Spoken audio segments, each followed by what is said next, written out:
Hello students, आपका first chapter all complete हो गया है। अब हम नेक्स्ट स्टार्ट करेंगे। नेक्स्ट चैप्टर है chapter 2 polynomials, 9th class.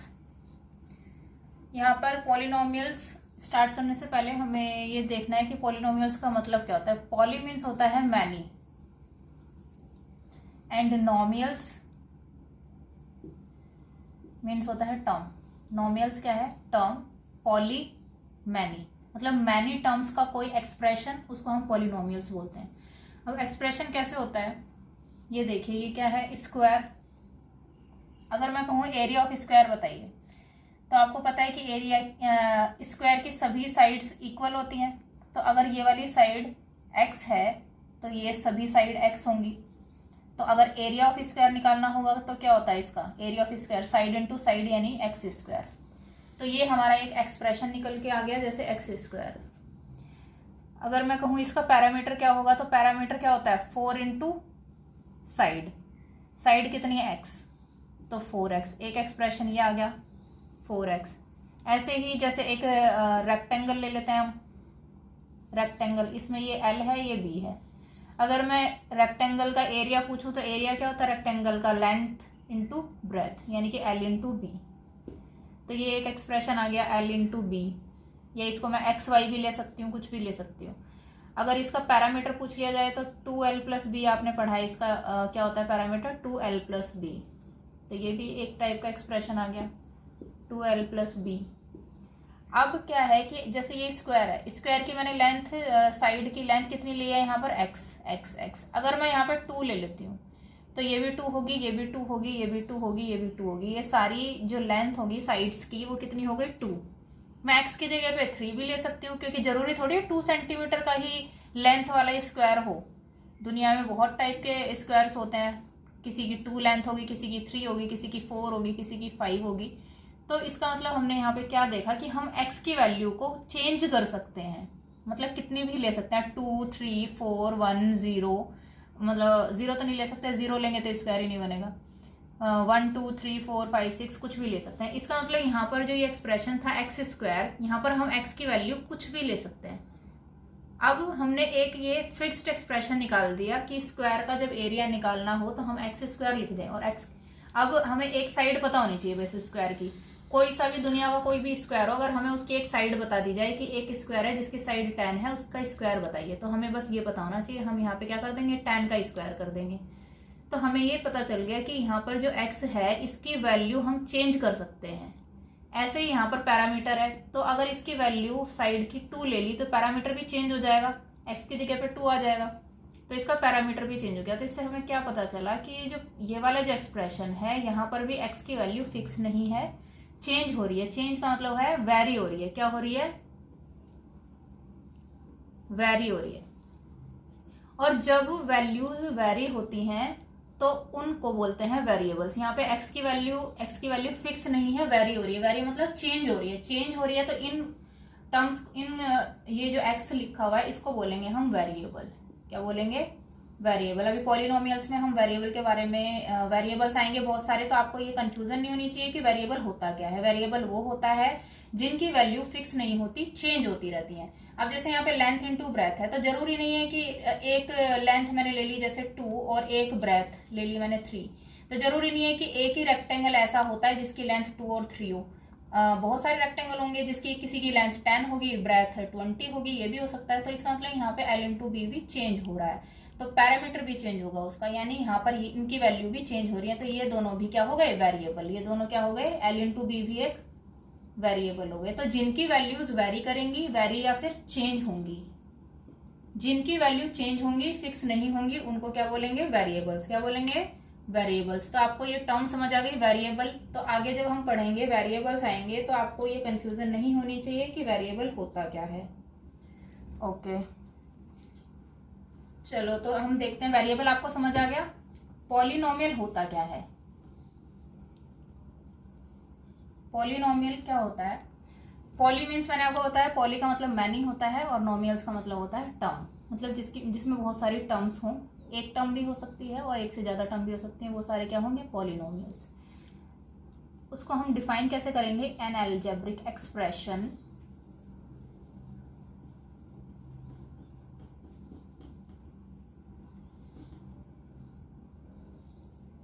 Has involve variable power is non negative integral, या फिर हम लिख सकते हैं इसको होल नंबर। होल नंबर क्या होते हैं? 0, 1, 2, 3, ये होल नंबर होते हैं, कॉल्ड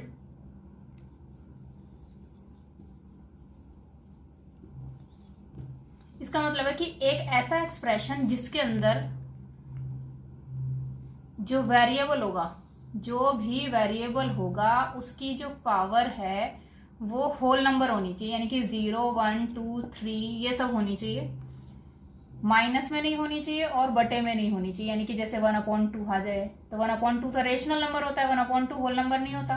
-1 इंटीजर होता है, ये होल नंबर नहीं होता। तो ऐसी पावर्स अगर हैं तो वो पॉलिनोमियल नहीं होगा, और ये सिर्फ होल नंबर पावर्स हों वेरिएबल की तो वो एक पॉलिनोमियल होगा। जैसे एग्जाम्पल x² + 2, अब यहाँ पर x की पावर कितनी है? 2 एक होल नंबर है, तो इसका मतलब ये एक पॉलिनोमियल होगा। जैसे x² + 3, तो यहाँ पे x की पावर कितनी है? 2, तो क्या ये एक एक्सप्रेशन है। एक्सप्रेशन क्या होता है जिसमें ये देखो ये क्या होता है, ये हो गई एक टर्म, ये भी एक टर्म है, यानी ये जो एक्सप्रेशन है ये कितने टर्म्स का है? 2 टर्म एक्सप्रेशन, ठीक है। इस पूरे का एक्सप्रेशन बोलेंगे, और ये कितने पूरे का एक्सप्रेशन बोलेंगे। एक्सप्रेशन वो होता है जिसके अंदर टर्म्स हो और उसके अंदर ऑपरेशन लग रहा हो, जैसे इसमें प्लस ऑपरेशन लग रहा है, माइनस, मल्टीप्लाई, डिवाइड, तो वो एक्सप्रेशन होता है। और ये एक्सप्रेशन 2 टर्म्स का है, यहाँ पे 2 टर्म्स है।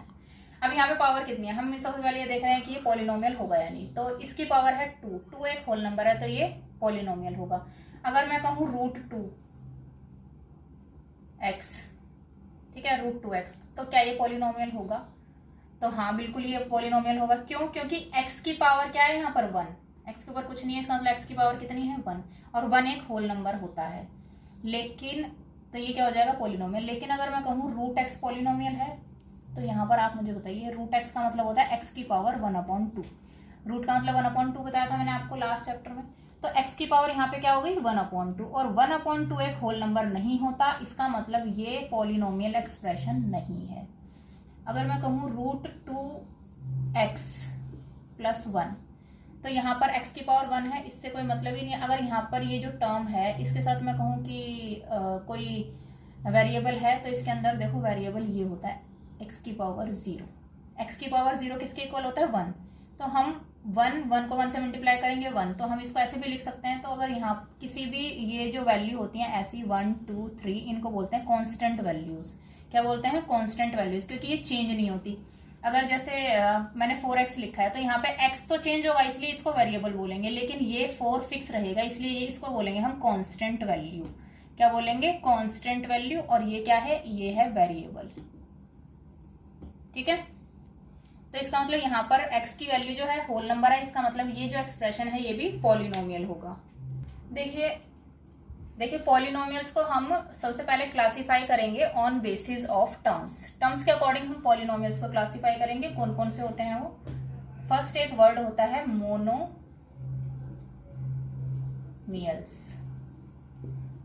जहां पे मोनो का मतलब क्या होता है? 1, और मैंने आपको क्या बताया था? नोमियल्स का मतलब होता है टर्म। तो मोनोमियल्स वो होते हैं ऐसे एक्सप्रेशन जिनमें एक टर्म होती है, जैसे कि 3, 4x -1, 4, 3x², कुछ भी। यहाँ पर क्या है? सिर्फ एक टर्म है, ये भी एक टर्म है, तो ये क्या हो जाएंगे? सारे मोनोमियल्स हो जाएंगे। दूसरा होता है बाइनोमियल्स। यहाँ पर बाई का मतलब क्या हो गया? 2, और नोमियल्स का मतलब हो गया टर्म। इसका मतलब जो 2 टर्म के एक्सप्रेशन होते हैं उनको क्या बोलते हैं हम? बाइनोमियल्स। 2 टर्म एक्सप्रेशन जैसे कि 2x + 3, तो यहाँ पर एक और एक ये 2 टर्म हो गई, तो 2 टर्म एक्सप्रेशन हो गया ये। 4x² - 2, 7x² - 8 या +8 कुछ भी। तो जहाँ पे 2 टर्म हों, पावर से मतलब नहीं है कितनी पावर कितनी होनी चाहिए, पावर कुछ भी हो सकती है। यहाँ पे जैसे मैं 100 लिख दूँ, 2x की पावर 100 + 3, तो ये बाइनोमियल ही रहेगा क्योंकि हम टर्म्स के अकॉर्डिंग देख रहे हैं। तो यहाँ पे 2 टर्म है तो इसको क्या कहेंगे, बाइनोमियल्स। अगर 3 टर्म होंगी तो क्या होगा, ट्राइनोमियल्स। क्या होगा, ट्राइनोमियल्स। ट्राई मतलब 3 और नोमियल्स मतलब टर्म। तो जिसकी 3 टर्म वाले एक्सप्रेशन होते हैं, जैसे कि 3x² + 4x - 2,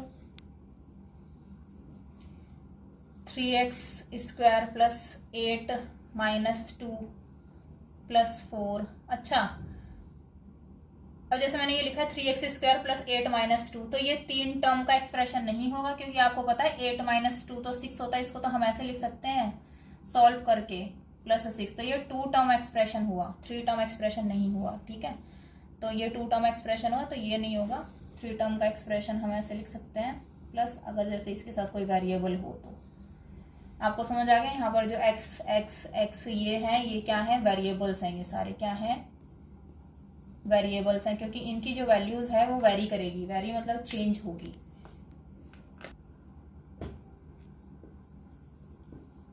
अब हम पढ़ेंगे classify polynomials on basis of degree. अभी हमने क्या पढ़ा था, on basis of term. Term के अकॉर्डिंग 3 पढ़े हैं हमने, मोनोमियल, बाइनोमियल एंड ट्राइनोमियल। अब हम पढ़ेंगे डिग्री के अकॉर्डिंग। तो सबसे पहले डिग्री होती क्या है, डिग्री होती है हाईएस्ट पावर ऑफ पॉलिनोमियल। क्या होती है, हाईएस्ट पावर ऑफ पॉलिनोमियल्स। ये आपके एक्सरसाइज में क्वेश्चन हैं बुक में और एग्जाम में भी आते हैं। जैसे कोई एक्सप्रेशन दिया हुआ है x की पावर 7 + 5x की पावर 4 - 10x - 12। ये एक एक्सप्रेशन है, इसमें हाईएस्ट पावर कौन सी है, हाईएस्ट पावर है 7। इसका मतलब इस एक्सप्रेशन की डिग्री कितनी हो जाएगी, इस एक्सप्रेशन की डिग्री हो जाएगी 7। अगर मैं कह रही हूँ 2x², ये एक एक्सप्रेशन है, इसकी हाईएस्ट डिग्री कितनी है 2। अगर आगे कुछ नहीं लिखा हुआ तो आपको नहीं देखना, ये देखना है कि हाईएस्ट पावर कितनी है 2। तो इसका मतलब इसकी जो डिग्री होगी वो कितनी हो जाएगी 2। अगर मैं लिख रही हूँ 4x की पावर 8 + 7x 9 + 2x - 8, तो हाईएस्ट पावर कितनी है 9, तो इसकी डिग्री कितनी हो जाएगी 9। तो आपको समझ आ गया, डिग्री अगर पूछ ली जाए एग्जाम में तो डिग्री क्या होगी, जो हाईएस्ट पावर होगी पॉलिनोमियल की वही डिग्री होगी। अब हम पढ़ेंगे polynomials on basis of degree. अभी हमने उसके अंदर देखा था कि डिग्री क्या होती है, लेकिन उनके बेसिस पे पॉलिनोमियल्स कौन से होते हैं वो देखेंगे। फर्स्ट होता है कांस्टेंट पॉलिनोमियल।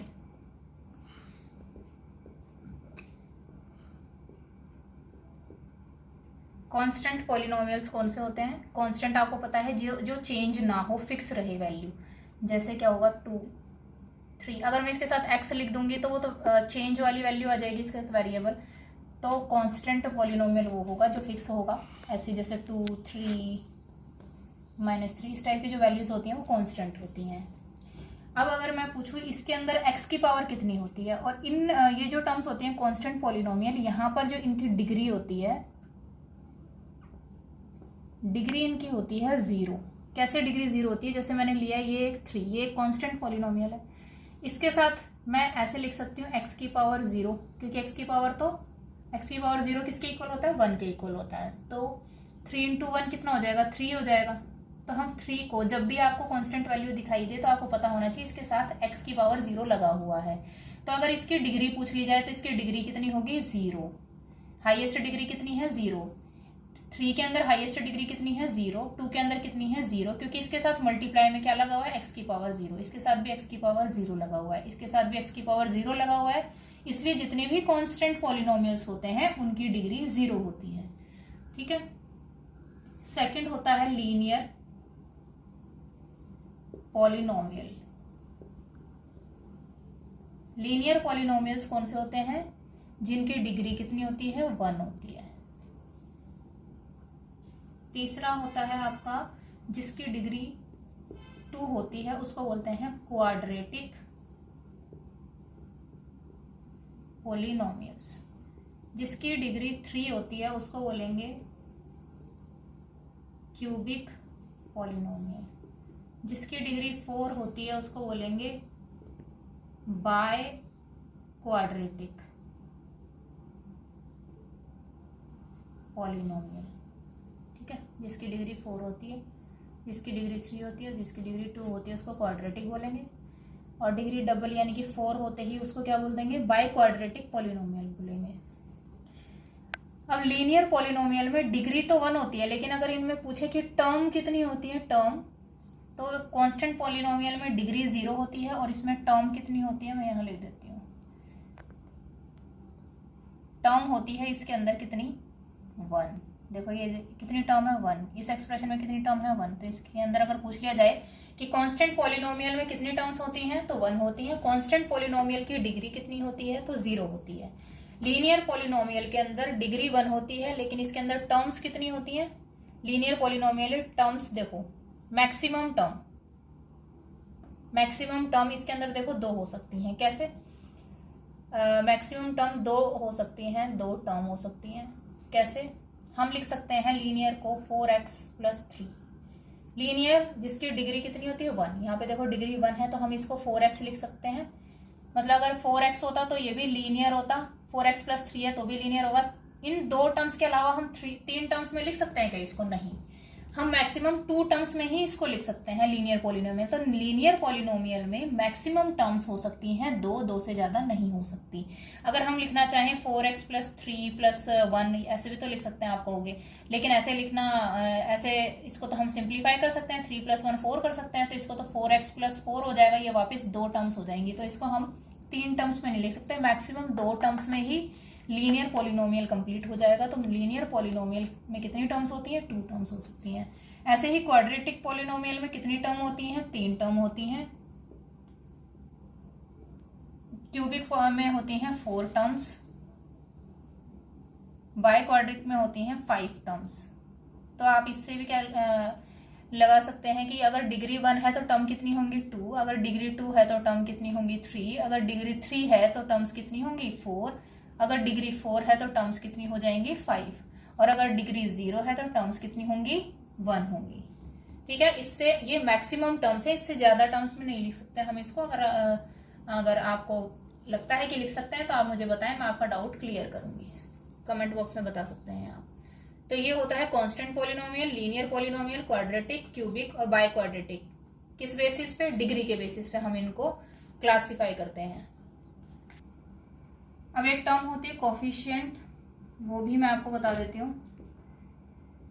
कोफिशिएंट क्या होता है, जैसे कोई टर्म है 4x², अगर इसमें पूछ लिया जाए कि कोफिशिएंट ऑफ x² बताइए, कोफिशिएंट ऑफ x² बताइए, तो कोफिशिएंट ऑफ x² यहाँ पे 4 हो जाएगा, यानी कि x² से कौन सी डिजिट मल्टीप्लाई हो रही है वही उसका कोफिशिएंट होगा। अगर मैं कहूँ 3x² - 4x - 2, अब इसके अंदर x² का कोफिशिएंट 3 होगा।